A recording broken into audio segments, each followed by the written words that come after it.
My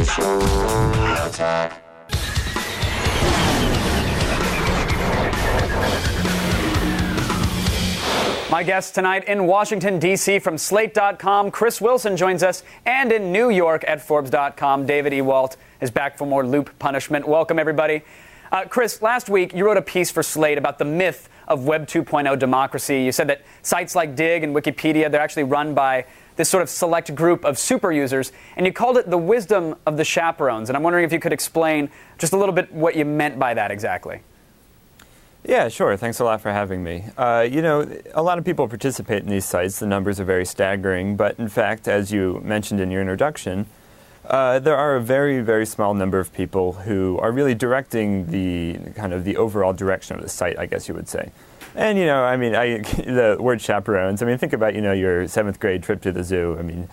Supposedly everybody was participating, but it's really, just a couple of people who are really calling the shots. Right. Or they also keep you from grabbing below the belt at the junior prom, but they're also responsible for making all the edits then, apparently, right? Like, these chaperones are the ones who are doing the bulk of the work on these websites. Yeah, 1% pretty consistently account for 50% of the edits, the number of edits themselves. And the top 5%, of users, contribute about 70 or 80%. David, do you think these social media sites, are they doing like a disservice at all by giving the impression that their content is actually determined by the masses? No, not at all. And I think this is the problem with Chris's argument. Sure, it's a small group of people who are doing a large number of edits. That doesn't mean there's 5 people writing Wikipedia. That means there's a small group of hardcore users who are making tons of edits. What they're doing is going into Wikipedia, they're fixing punctuation. They're changing style. They're making 100 edits in a night because they're replacing a period somewhere. They're not writing 100 entries. Chris, David, actually, if I can interject there, one of the most interesting statistics, not to sort of get too number heavy here, is that those who make who have made total fewer than 100 edits are the only people who, in fact, subtract more words than they add.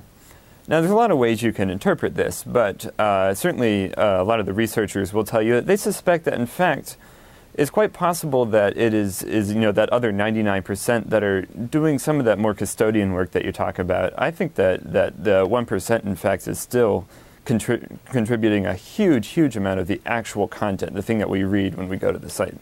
Well, I think that's demonstrably false. I think if you go on the site and you look at the super users, you look at the people who have editor privileges, the people who are high up in the hierarchy, and you look at their history page. This is the great thing about Wikipedia. Is you can see the edits a person has made. You can go in, you can see the kind of stuff they're doing. The guy who's making 1,000 edits in a night, 100 edits in a night, is not writing content. He's not the one building the Wikipedia. He's the one going in, he's deleting profanity, he's deleting vandalism, he's changing punctuation, he's doing he keeps style. changing my profile photo back to the one where I had that white trash mustache, and he needs to stop. That was like 5 years ago.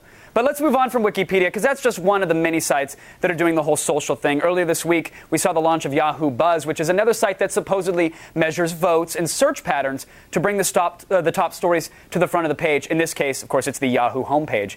So, David, what, if anything, makes Buzz any different from like a Digg or a Reddit or any of the other countless sites that are doing this?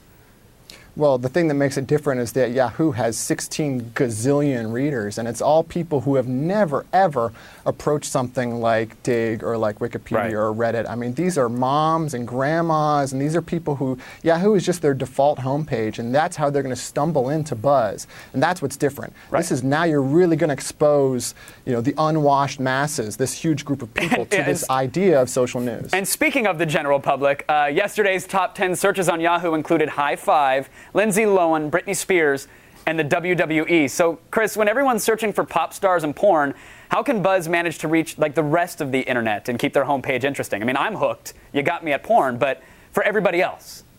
Yeah, I was going to say, Kevin, I think you might be contributing quite a bit of that. But, yeah, I was 50% of all Lohan searches yesterday alone. But really, David's right. This is opening up the internet to millions and millions of people who have never used these types of sites. But is that necessarily a good thing? Is anything good going to come from this?